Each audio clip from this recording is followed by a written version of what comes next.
Gloire soit rendue au Seigneur notre Dieu, que Dieu vous bénisse, enfants de Dieu.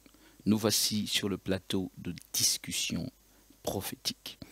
À notre Dieu soit la gloire pour cette émission qui démarre une fois de plus. Et je prie que le Seigneur fasse en sorte que je vous trouve en parfaite santé spirituelle, physique et dans tous les aspects du terme. Alléluia. J'ai avec moi donc les hommes de Dieu à qui on va donner la parole. Je vois l'homme de Dieu Séraphin déjà là. L'homme de Dieu qui là va certainement nous rejoindre d'une minute à l'autre. Homme de Dieu Séraphin, sois le bienvenu.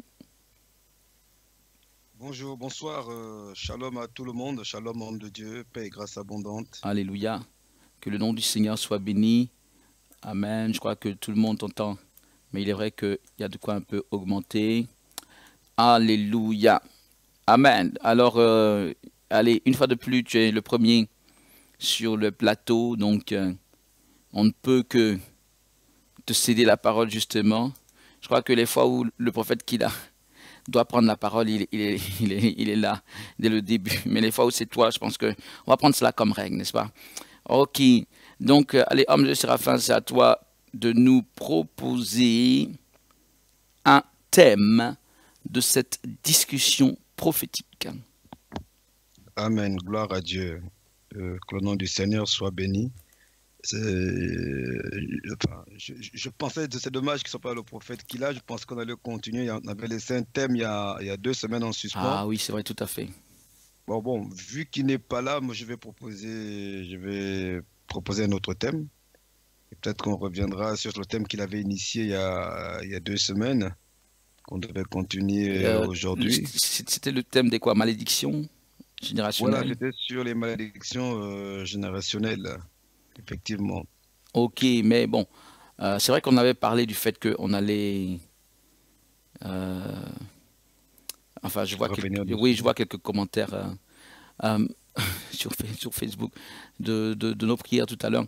Alors, euh, Ah, gloire à Dieu, gloire à Dieu. oui, mais en effet, je pense que rien ne nous empêche, en effet, de peut-être démarrer sur cette lancée et voilà, d'attendre que notre frère vienne, mais je pense que nous avons de quoi à dire à propos donc de ces fameuses, je peux le dire, mais je dis fameuses parce qu'elles font couler beaucoup d'encre et de salive, et pourtant elles sont vraies, de ces fameuses malédictions générationnelles.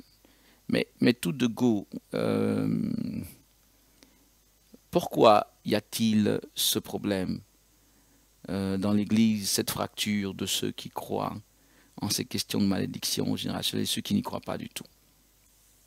À ton avis, qu'est-ce qui pourrait être la raison? Pourquoi est-ce qu'on arrive à cet état de fait? Je sais que c'est une question un peu inédite en soi parce que c'est quelque chose que l'on constate.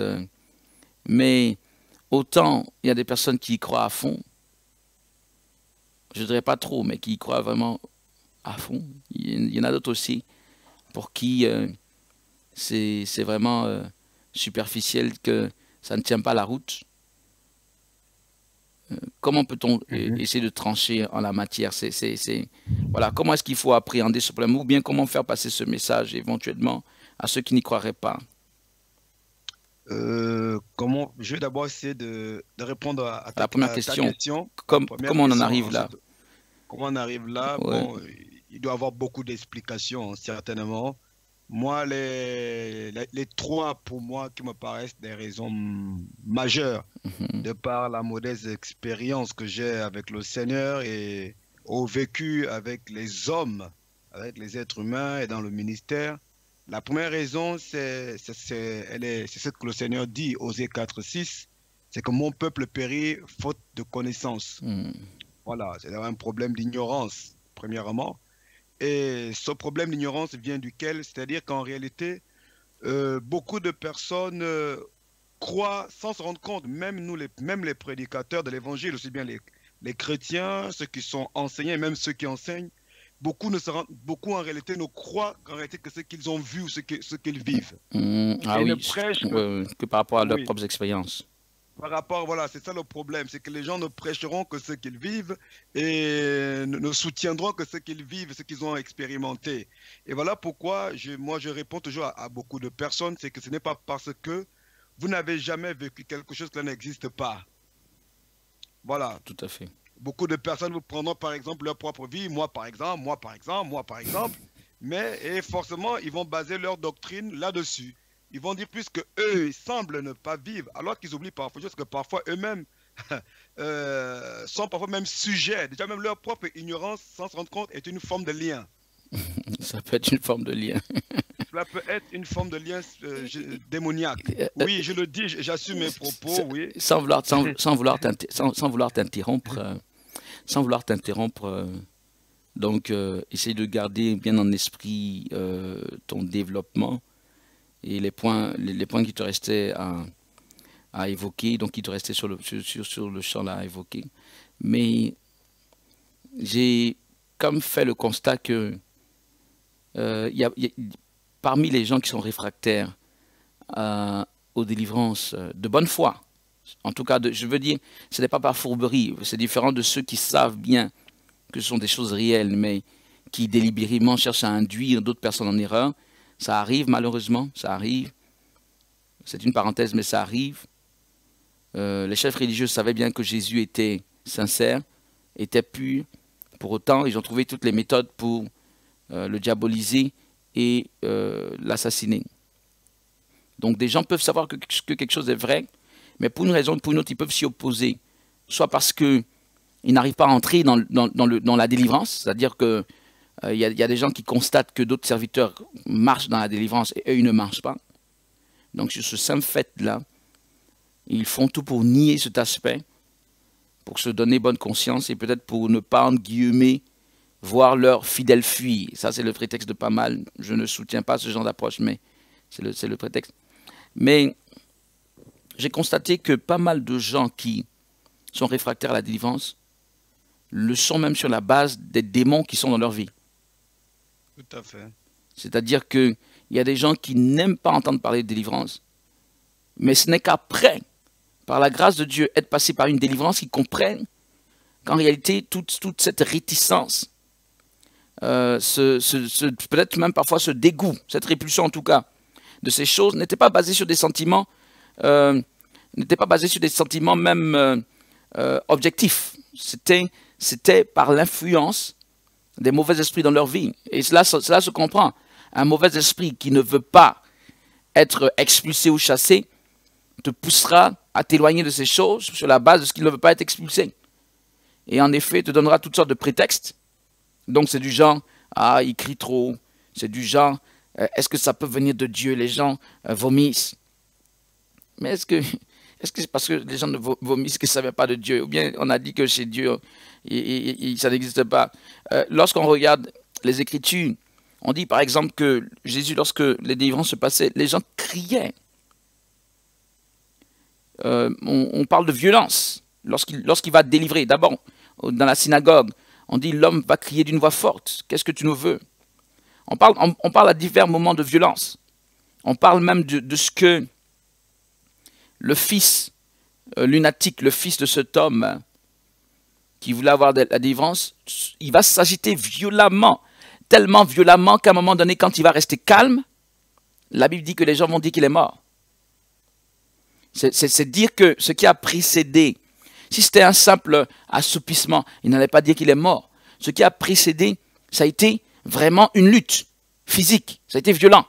Tellement violent, c'est tellement qu'il s'est cogné dans certains endroits, et à le voir inanimé, la Bible dit, quand vous lisez ce passage en Marc le chapitre 9, la Bible dit que plusieurs ont dit qu'il était mort.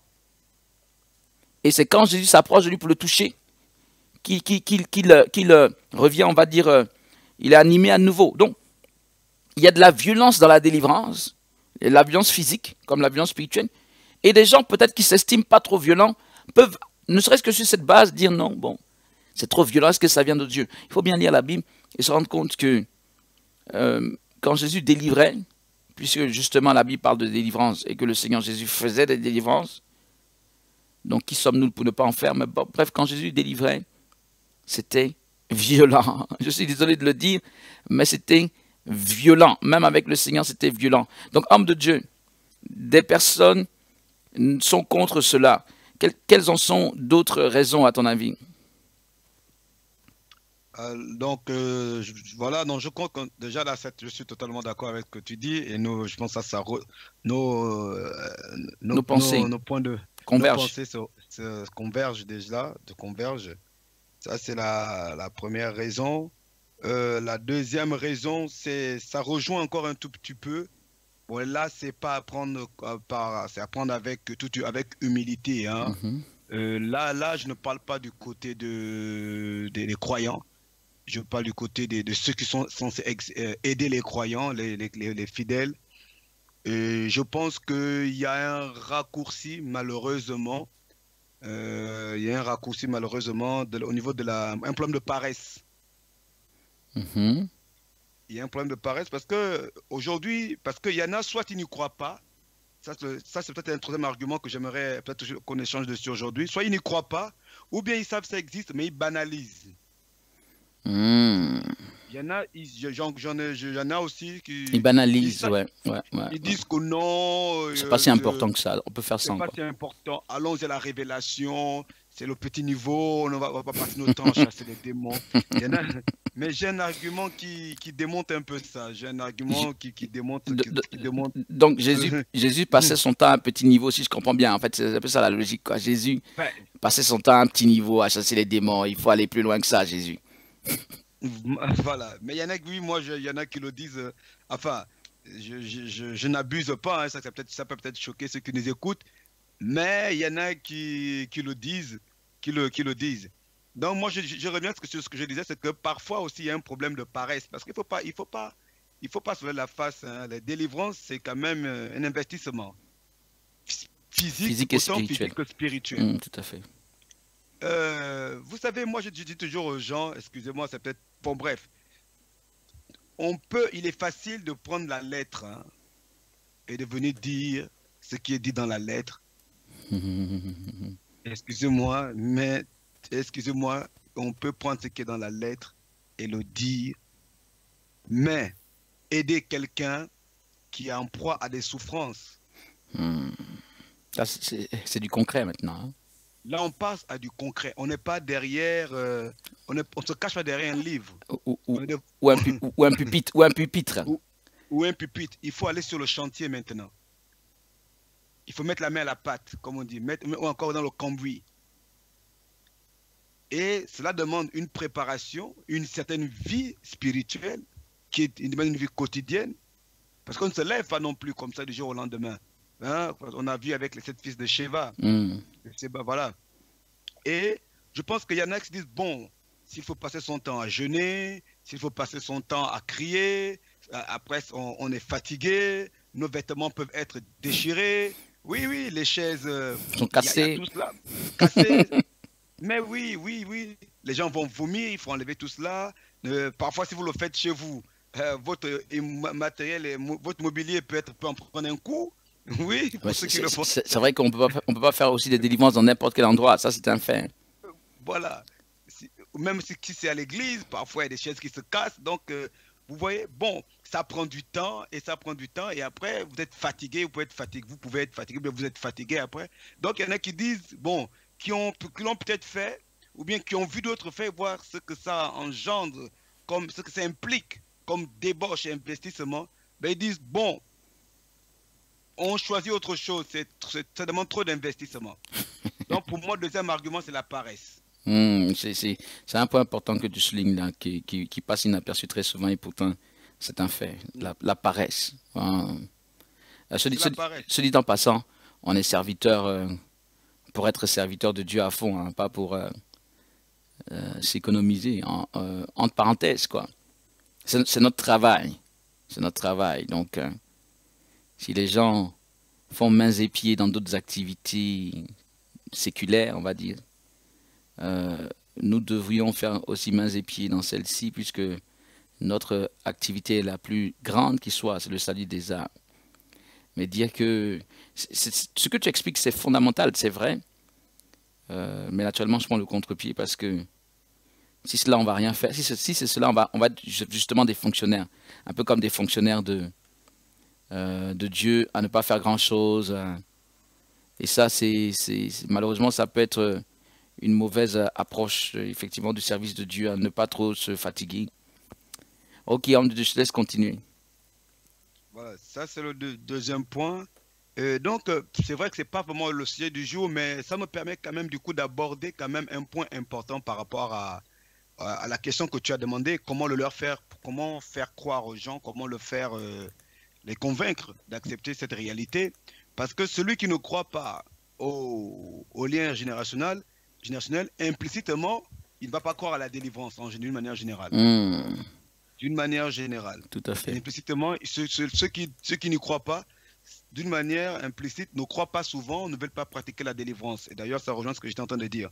Mais comme pour essayer de les convaincre, hein, l'argument que moi je dis toujours aux gens, c'est que nous devons comprendre une chose, c'est que nous avons une alliance meilleure. Je crois que ça, tout le monde est d'accord là-dessus. Tout le monde est d'accord, hein? Tout à fait. L'alliance en Christ Jésus est une alliance meilleure. Mais l'une des grandes différences entre l'ancienne alliance et la nouvelle alliance, dans l'ancienne alliance, on prophétisait. Aujourd'hui, nous prophétisons maintenant, sauf que maintenant, de nos jours, tout le monde peut prophétiser. On ne va pas rentrer dans le débat du ministère prophétique ou des dons prophétiques. Dans l'ancienne alliance aussi, les gens guérissaient. Aujourd'hui aussi, nous guérissons. N'est-ce pas? Mais nous devons quand même remarquer que dans la nouvelle alliance, contrairement à l'ancienne alliance, on ne chassait pas les démons. On ne chassait pas les démons. On ne chassait pas les démons. Et pourtant, les démons étaient là. Les démons ne sont pas apparus seulement quand Jésus est venu. Les démons étaient déjà là. Mais sauf que dans l'ancienne alliance, on ne chassait pas les démons. Ou encore, on n'avait pas la capacité de chasser les démons. On n'avait pas cette victoire-là sur les mauvais esprits. Alléluia. On n'avait pas cette victoire-là. Or, comment se fait-il que le Seigneur nous donne quelque chose de nouveau et de meilleur qu'on n'avait pas autrefois, mais on va dire finalement, non, on n'a pas besoin de ça. Et on va dire finalement, non, on n'a pas besoin de ça, Seigneur. C'est une très bonne question. C'est-à-dire qu'on devient plus sage que Dieu, en réalité, on devient plus sage que Dieu. Nous sachions, c'est comme si nous disons, non, Seigneur, on sait ce qui est mieux. Toi, tu crois donner le meilleur pour nous, mais finalement, nous, on sait ce qui est de mieux pour nous, Seigneur, tu t'es trompé. Et on n'en a pas besoin. Et on n'en a pas besoin. En réalité, c'est ce que moi je dis parfois aux gens par rapport à la délivrance. En aucun cas dans l'ancienne alliance, Abraham n'a chassé aucun démon, Moïse n'a chassé aucun démon, Josué, Élie, Élisée n'ont chassé aucun démon, bien aimé dans le Seigneur. Malachie, ils n'ont chassé aucun démon. C'est comme un privilège donc du Nouveau Testament, de la Nouvelle Alliance. C'est un privilège. C'est un privilège que Dieu nous a donné. Que voilà maintenant, voilà pourquoi la Bible dit, dans l'Ancien Testament, c'est Dieu qui combattait ces esprits-là en fait. C'est Dieu qui combattait directement. Maintenant, nous, il nous donne la capacité nous-mêmes de rentrer en scène. Alléluia. Il nous donne ce privilège-là. Merci Seigneur. Il nous donne ce privilège. Mais nous, nous disons non, Seigneur, nous n'en avons pas besoin. Et voilà pourquoi beaucoup de personnes souffrent. Parce que, vous savez, il y a des choses que Dieu ne viendra plus faire à notre place. Il nous a donné ce privilège, c'est pour qu'on l'exerce, pour qu'on le mette en pratique. Voici, je vous ai donné le pouvoir. Je vous ai donné le pouvoir. Et quand on regarde en Marc chapitre 16, verset 17, les gens veulent les miracles. Mais laissez-moi vous dire que chasser les démons est un miracle pour ceux qui le banalisent. Ça fait partie de la liste des miracles que Jésus a annoncé. Tout à fait. C'est un miracle. Nous sommes des êtres humains, nous chassons des esprits quand même. Et comme quoi, ça fait partie des signes de la foi, des signes que Jésus annonce, le Seigneur annonce comme les manifestations de la foi. Voici les miracles qui accompagnent ceux qui auront cru. Donc, et c'est le premier miracle qu'il cite. C'est le premier miracle qu'il cite. C'est le premier, s'il vous plaît. C'est le premier qui cite. C'est le tout premier qui cite.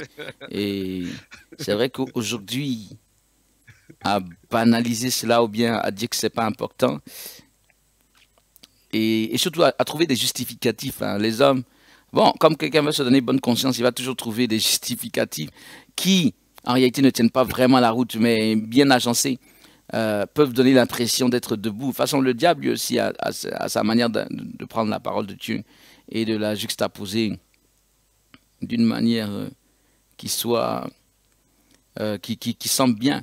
C'est vrai que j'ai une préoccupation et peut-être que ça va emmener le débat, ça va ramener sur le tapis le débat du faux et du vrai. Je ne veux pas rentrer dans ce débat aujourd'hui, mais il est vrai que tu m'as envoyé une vidéo, on est en discussion prophétique. Je vais faire une petite digression, on va dire. Je vais faire une petite sortie de route là, juste pour quelques minutes. Tu m'as envoyé une vidéo sur WhatsApp, je pense que c'était hier. Hein. Oui, exactement, c'était hier. C'est une vidéo assez décoiffante. Ah, oh là là, C'est oh là là. une vidéo assez décoiffante. On va pas parler du vrai et du faux aujourd'hui, mais il faut comprendre. Bon, bref, pour ne pas laisser cela en suspens et simplement dire de quoi est-ce qu'il était question, c'est l'entrée. Je pense que vous avez dû la voir sur Facebook. Pour ceux qui sont sur Facebook, certainement, c'est l'entrée dans une salle de quelqu'un qui se dit homme de Dieu. Donc, l'entrée dans une salle. Est-ce qu'il y a un problème en principe de quelqu'un qui se dit serviteur de Dieu d'entrer dans une salle de conférence, etc. Bon, si quelqu'un cherche cette vidéo, je pense qu'elle est disponible sur Facebook. Je ne sais pas, fais quelques recherches, tu vas tomber là-dessus. Je ne sais pas si tu tapes sur Facebook entrer dans une salle, entrer en salle ou je ne sais pas quoi, mais tu vas voir cela. C'est décoiffant. Mais naturellement, dans le mauvais sens. Dans le mauvais sens. Et voilà. Si, écoutez, j'assume ce que je dis en ce moment. Clairement, je dis c'est décoiffant. Mais pourquoi est-ce que j'évoque cela en plein milieu? D'abord, j'ai été, il faut le dire, un peu choqué. Pour ne pas dire beaucoup. Comme ça, on dit un peu beaucoup. Bon, j'ai été choqué. J'étais choqué. Mais, bon, il faut savoir qu'on a atteint un certain niveau de séduction dans le monde actuellement. Et les démons sont de plus en plus fins dans ce qu'ils font. Et il y a toutes sortes de doctrines qui sont... écoutez, enfin, je veux dire quelque chose. Parfois, tu es surpris que d'authentiques serviteurs de Dieu soient taxés de faux. Alors que l'une des caractéristiques que Jésus donnait, lorsqu'on le traitait de faux, il disait, mais Satan ne peut pas chasser Satan. Et que si vous me voyez chasser, en fait, il est en train de dire, si vous me voyez chasser les démons, je ne peux pas être du diable. Je ne sais pas si quelqu'un est en train de me suivre là. Il y a d'authentiques prophètes de Dieu qui sont traités de faux, et les faux prophètes sont traités de vrais. Prends ce critère, il est important, qui vient de la bouche du Seigneur Jésus lui-même, lorsqu'on le taxait de faux, d'être de connivence avec le diable. Le Seigneur disait clairement, c'est une caractéristique forte, qui marche encore aujourd'hui. Il disait, le diable ne peut pas chasser le diable. Sinon, son royaume s'effondre. Vous comprenez?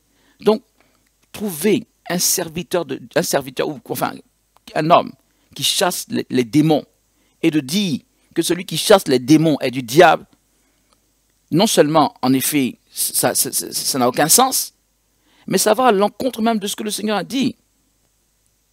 Je le répète, non seulement ça n'a aucun sens, que le diable, que ce soit le diable, que qui que ce soit, personne ne peut se lever contre lui-même. Sinon, c'est son anéantissement. Tu ne peux pas voir quelqu'un qui chasse les démons à longueur de journée et dit il est de Satan. Mais il y en a qui sont forts là-dedans. Ils voient des hommes et des femmes qui exercent le ministère de la délivrance et ils disent que ce sont des satanistes. Ils sont de Satan à chasser Satan. Bref. Et le Seigneur nous a donné cette clé. Mais c'est pour nous aider. Ce n'est pas pour la dépasser et inventer toutes sortes de choses. Aujourd'hui, il faut plutôt regarder du côté de ceux qui n'aiment pas chasser les démons pour voir les faux que du côté de ceux qui aiment chasser les démons pour chercher le faux. Mais il y a des gens, si tu commences à chasser les démons, ils vont te taxer de faux.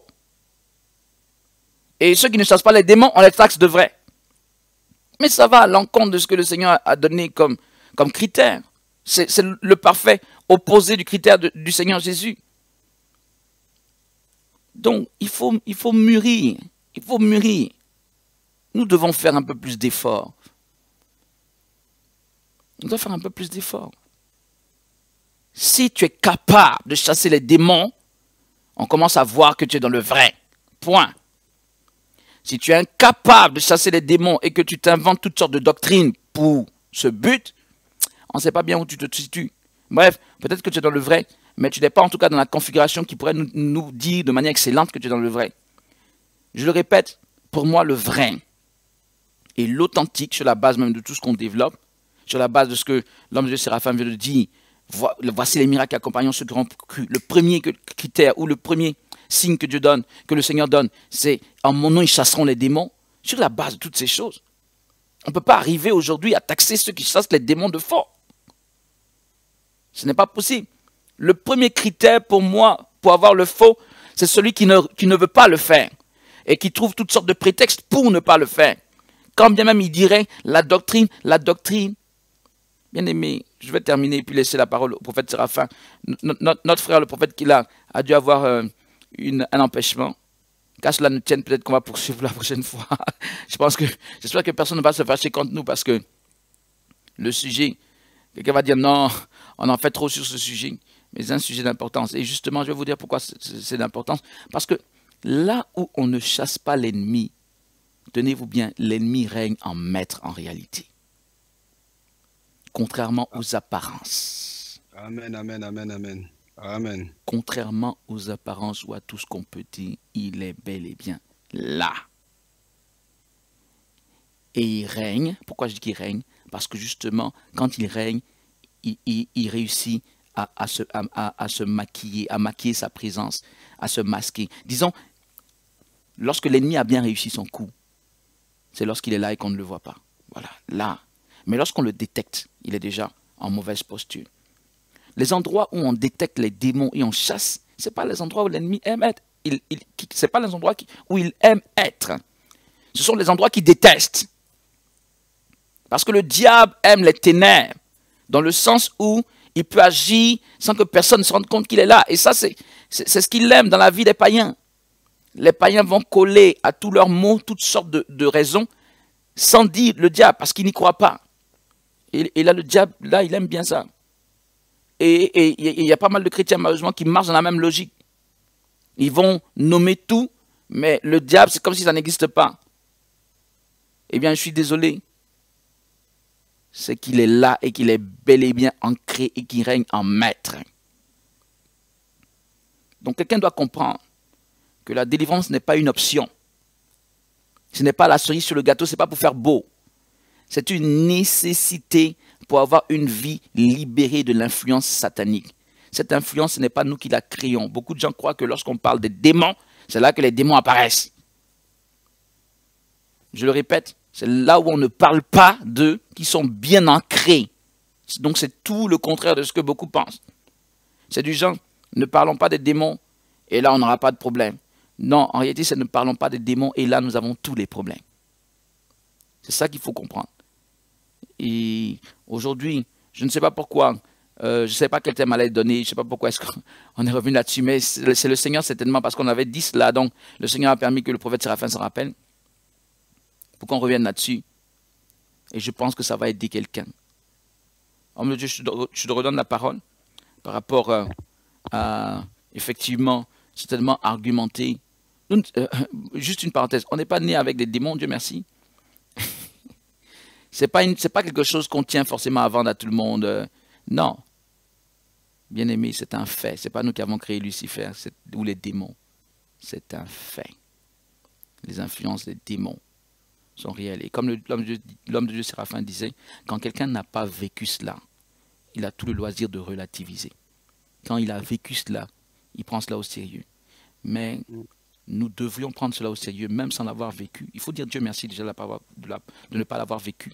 Mais Dieu veut t'utiliser pour que d'autres personnes qui le vivent soient délivrées. Mais si tu fermes tes oreilles juste parce que tu ne l'as pas toi-même vécu, tu casses ce moyen par lequel Dieu veut faire des choses. Homme Dieu Séraphin, je vous donne la parole. Tout à fait, gloire à Dieu. Nous bénissons le Seigneur pour tout ce développement, vraiment que les gens soient vraiment attentifs et comprennent qu'ils doivent véritablement chercher à rompre avec l'histoire de leur famille. La Bible déclare, Ah oui, revenons sur ce thème. Voilà. L'homme quittera son père et sa mère vous savez, quand vous regardez même l'histoire d'Abraham, Dieu dit à Abraham, quitte la maison de ton père et ta mère.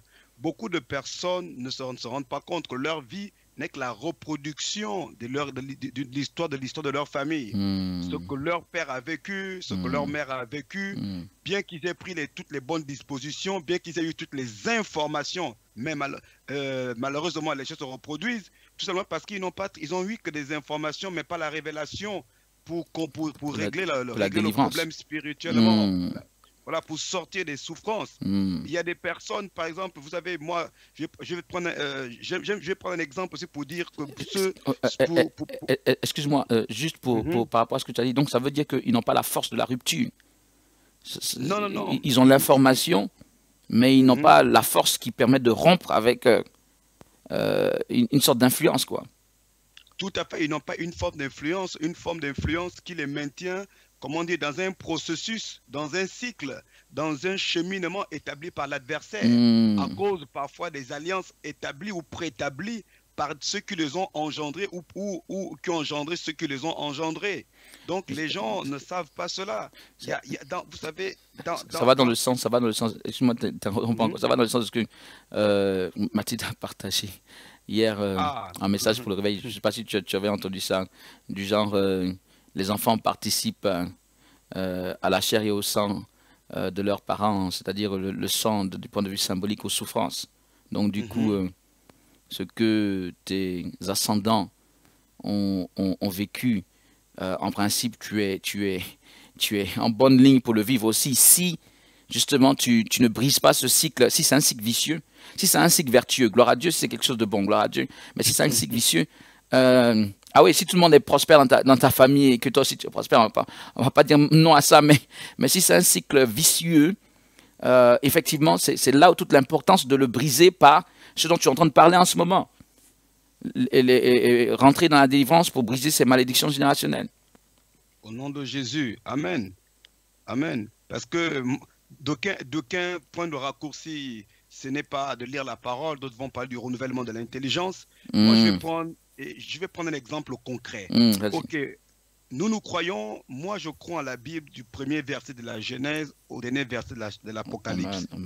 Et par la grâce de Dieu, c'est vrai que nous avons des spécificités, mais j'essaye quand même d'aborder un peu tous les thèmes, tous les thèmes de la parole de Dieu. Mais je ne suis pas, c'est vrai que Dieu ne m'a pas appelé à tous les domaines. Il faut le reconnaître aussi.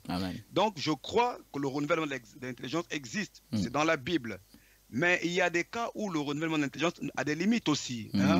Je vais prendre par exemple l'exemple, parce qu'il nous est arrivé, peut-être comme de Dieu, tu as eu l'occasion d'être en contact avec des personnes qui vivent ces choses. Moi, j'en ai rencontré.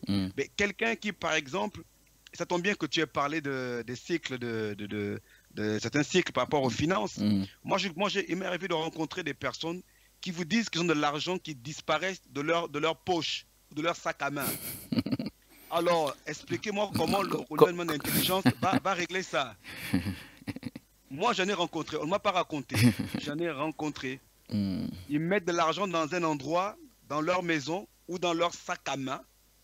Ils laissent 10 €. Et le lendemain, l'argent a disparu. Ce n'est pas une fois en passant, on peut dire, bon, peut-être que je me suis trompé d'avoir mis. C'est du quotidien, c'est du vécu. Alors, comment le renouvellement de l'intelligence va résoudre ce problème? Enfin, ceux qui sont docteurs, aidez-moi alors à comprendre. D'ailleurs, lorsque même on parle du renouvellement de l'intelligence, donc on parle de choses intérieures à nous.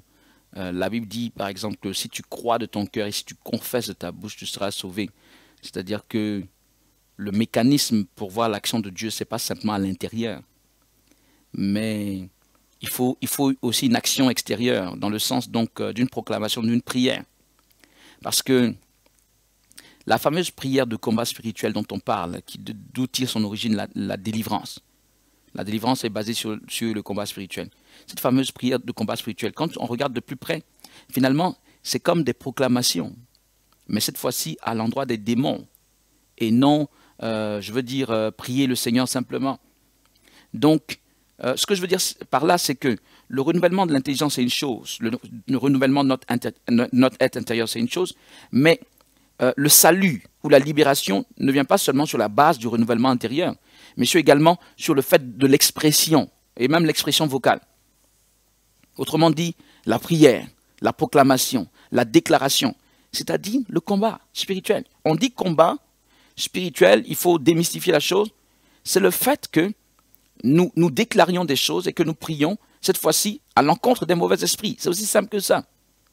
C'est-à-dire que je crois que, certainement, Dieu m'a béni ou Dieu m'a sauvé, mais cela est manifesté dans des actions de parole.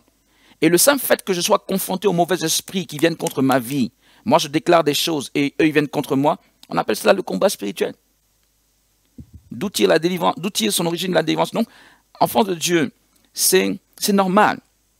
Si je prie pour demander des choses au Seigneur, si je prie pour proclamer des choses, par exemple, un chrétien dira « Au nom de Jésus, je déclare que ». Ça, personne n'a de problème par rapport à ça.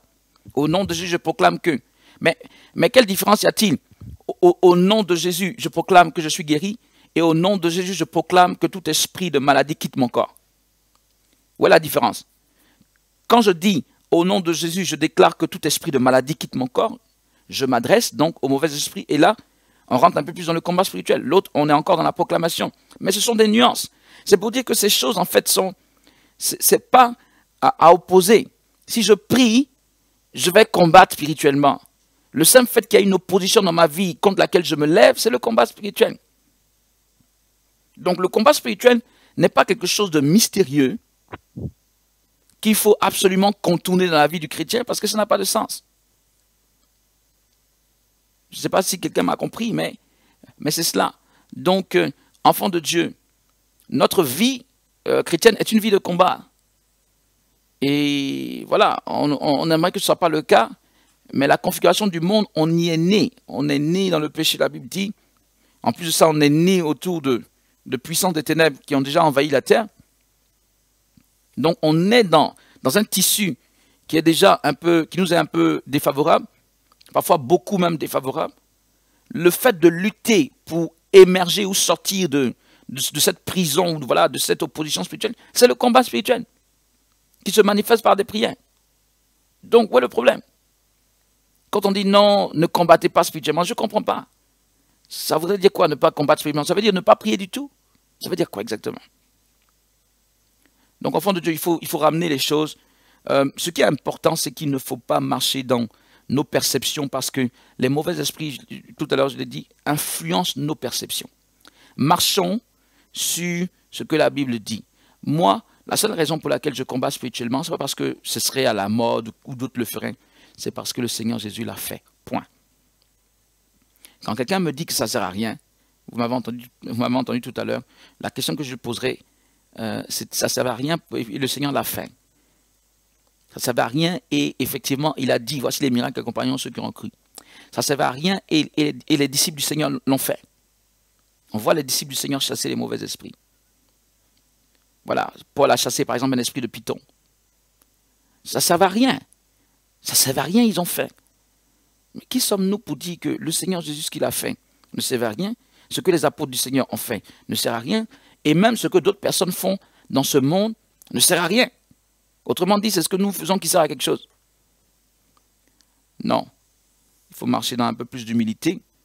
Et le combat spirituel est une réalité, et même une réalité incontournable, de même que la délivrance. Et en amont, l'influence donc des esprits, malheureusement, des esprits donc de liens générationnels. Et ça, comme tu as dit, homme de Dieu, nous périssons faute de connaissance. Je pense que dans la Bible, il y a bien des choses qui nous expliqueraient pourquoi cela se fait. J'ai dit que Mathilde en a donné une explication déjà par rapport à ça. Mais comment cela se fait que nous répercutons les mêmes phénomènes de nos parents? Parce que je crois que si quelqu'un comprend que c'est ainsi, je pense qu'il comprendra pourquoi est-ce qu'il faut se lever contre certaines mauvaises choses qu'il y a dans notre lignée. Mais quand quelqu'un pense qu'on est comme ça et qu'on est en rien influencé par notre lignée, c'est là où il peut remettre en cause. Mais je suis désolé, nous naissons et nous sommes influencés par notre lignée. L'exemple le plus basique, nous naissons pécheurs parce que Adam a péché. Donc, s'il n'y avait pas de lien de génération en génération, il n'y aurait même pas de péché qui allait se répercuter dans l'humanité. Amen, amen, amen. Et Adam, il est loin. Et pourtant, ça s'est répercuté sur tous les hommes. Donc, quelqu'un de nos parents qui est si proche, comment est-ce que ça ne va pas se répercuter sur nous, enfants de Dieu? Le péché se répercute, les influences négatives se répercutent, les mauvais esprits, et là c'est un autre mystère, les mauvais esprits se transmettent de personne à personne. Je dis que c'est un autre mystère, on pourra peut-être creuser là-dessus, peut-être que notre frère qui a donné le thème et qui aujourd'hui nous a fait faux bon pourra revenir en force là-dessus la semaine prochaine. Mais il y a des choses qui se transmettent de la mère à l'enfant, du père à l'enfant, et des choses spirituelles, j'entends. Voilà, toutes sortes de choses comme ça. Ce sont des faits. Et si quelqu'un n'y croit pas, c'est parce que peut-être qu'il n'a pas vu, il n'a pas vu beaucoup autour de lui. Mais si tu ouvres un peu les yeux, je pense que on fera très vite le constat que de génération en génération, des problèmes. Les gens du monde, même beaucoup de gens du monde se rendent compte de ça. Alors les chrétiens, comment ferait-il pour ne pas le voir? Beaucoup de choses se répercutent d'une génération à une autre. Et aujourd'hui, notre problème n'était pas de constater, enfin, bref, c'était peut-être un peu de constater cela, mais surtout de faire comprendre aux chrétiens qu'il n'y a qu'un seul moyen. Et j'aime bien ce que tu as dit, homme de Dieu, voilà, ce dit en passant. Lorsque tu parles de la nouvelle alliance dans laquelle le Seigneur nous a donné maintenant ce droit d'avoir autorité sur les démons, chose qu'il n'y avait pas dans l'ancienne alliance. Et c'est simple parce que c'est par même le sacrifice de Jésus que nous avons cette autorité. Et aujourd'hui, par rapport à ce que l'homme de Dieu Séraphin disait, qui est tout à fait pertinent, nous dirions que finalement, ce qu'il a fait, donc ce prix qu'il a payé pour qu'on ait le pouvoir sur les démons, ne sert pas à grand-chose. C'est... voilà, je vous ai donné le pouvoir, mais voici, je vous ai donné le pouvoir. Les apôtres ont dû aller chasser les démons, ou je devais chasser les démons pour que le pouvoir se manifeste. C'est pas voici, je vous ai donné le pouvoir et on reste les bras croisés. Ah, le Seigneur m'a donné le pouvoir. Mais il t'a donné le pouvoir c'est pour l'utiliser. Contre les mauvais esprits. C'est pas simplement de dire il m'a donné le pouvoir. Un pouvoir que tu as reçu. Il faut l'utiliser pour qu'il se manifeste. Il faut le mettre en œuvre. Donc, je pense que là, c'est un autre problème des chrétiens. On confesse avoir tout reçu et on ne va pas se lever pour aller saisir. Donc, on est aux portes de bonnes choses et on confesse qu'on les a, mais on ne comprend pas que ce n'est pas confesser le problème. Il faut te lever pour aller saisir, pour avoir. Donc, les démons, il faut se lever pour les chasser. Il ne faut pas simplement dire je confesse que j'ai l'autorité sur les démons. Il faut, oui, amen, tu as l'autorité sur les démons, mais il faut te lever avec cette autorité pour les chasser. Amen. Homme de Dieu, le mot de la fin. Alors le mot de la fin, ce serait exhorter. Je voulais en même temps embrayer vers la semaine prochaine, éventuellement quand le prochain qu'il a sera là. Oui. Ben, ce serait juste en une minute. Par exemple, prendre le cas, là on a parlé de cas de famille, des influences sur les familles. Ces liens générationnels ont aussi des effets même sur les nations, sur les villes. Et pour embrayer par rapport à la semaine prochaine, par exemple, nous qui sommes, par exemple, rapidement, nous qui sommes ici, par exemple, en France, en région, en France, vous remarquerez bien qu'il y a un trait caractéristique commun aux Français, hein, en France, voilà, en France. Ah là, attention, il y a beaucoup de Français qui nous écoutent là. Oui, non, je sais, et je pense que tous ceux qui sont en France ne vont pas me contredire. Ok, allons-y. C'est-à-dire que nous remarquons qu'ici, en fait, on aime bien tout, notamment quand on fait des blagues, beaucoup de propos tournent aux choses en dessous de la ceinture. Oui, voilà, ça c'est une réalité ici en France. Et je vais vous expliquer sommairement d'où ça vient. Je vais vous expliquer sommairement d'où ça vient. Ben, ça vient depuis la Révolution française. Qu'est-ce qui s'est passé à la Révolution française? Lorsque la Révolution française a éclaté, il y a eu, on a soi-disant dit qu'on renonçait à l'Église. Alors il y a eu un acte, entre guillemets, prophétique qui a été posé. Un mauvais acte prophétique ou un bon acte? un mauvais acte, comme quand je dis entre guillemets, Ok, voilà. ok, d'accord. Voilà, un mauvais acte prophétique qui a été posé. Mhm. C'est-à-dire que les manifestants ont brandi la Bible, avec la Bible, Mm. et ils ont dit, nous ne voulons plus de Dieu. Nous ne voulons plus de Dieu. Et ils ont dit, voici, ils ont renoncé à la Bible, et ils ont dit, maintenant, voici notre Dieu. Et c'était qui? Une femme, une prostituée, avec qui était, voilà, sa Dévêtu. poitrine Ouais, dévêtue. Mm. Voilà. Vous Mm. savez, ce sont des actes forts. Le, le, Ce le, sont le symbole, la fameuse Marianne. la fameuse Marianne. Voilà. Ce sont des choses qu'il faut que beaucoup de gens sachent. Et ça, les gens ont dit, voici notre Dieu. Ouais, voici notre Dieu. Et ça, on ne le dit pas beaucoup aux gens dans les livres d'histoire. Et cela a eu des répercussions spirituelles jusqu'à ce jour. Donc, Mm. voilà. Ça, c'est par rapport... C'est la fameuse libération des mœurs. Exactement. Ouais, ouais, ouais. C'est vraiment le libertinage, quoi. Sur le libertinage. Voilà. Voilà pourquoi vous voyez même, par exemple, dans les émissions télévisées, dans tout, voilà, dans les entreprises, voilà, il est rare que les gens aient des conversations saines. Tout doit toujours dévier ou aller dans le sens de la vulgarité. Excusez-moi de le dire, mais c'est une réalité. Nous sommes des prédicateurs de l'évangile et nous prêchons la vérité. Alors, donc, pour conclure, moi, je prie tout simplement pour tous ceux qui nous écoutent aujourd'hui, qui vivent des choses inexplicables, inexpliquées, selon l'entendement et la logique humaine. Ma prière pour vous, c'est que Dieu vous révèle, la source héréditaire, la source de vos maux, la source de vos problèmes. Si cela est dû tout simplement à un problème d'ignorance, un problème humain, un problème, comment dire, d'intelligence humaine, mais ce n'est pas un problème de logique ou d'intelligence humaine. Ma prière pour vous ce soir, parce que ce n'est pas en vain que nous avons abordé ce thème, c'est que le Saint-Esprit qui connaît toutes choses vous visite et vous révèle afin que vous puissiez vous tenir debout dans la prière et que vous vous rapprochez d'un homme de Dieu, d'une servante de Dieu qui croit en ces choses pour vous accompagner afin que vous soyez totalement délivrés et que vous vivrez une véritable vie épanouie en Christ Jésus comme le Seigneur nous l'a promis. Car la Bible déclare que si le Fils de l'homme vous a franchi, ainsi vous serez réellement, pas partiellement, pas à un moment donné, mais totalement libre. La vie en Christ, c'est une vie de liberté. Ce n'est pas de semi-liberté. C'est pas le libertinage. Nous n'avons pas été appelés pour vivre en liberté surveillés par les démons. Non. Nous avons été appelés pour vivre en liberté totale. Total. Totale. Shakatanama.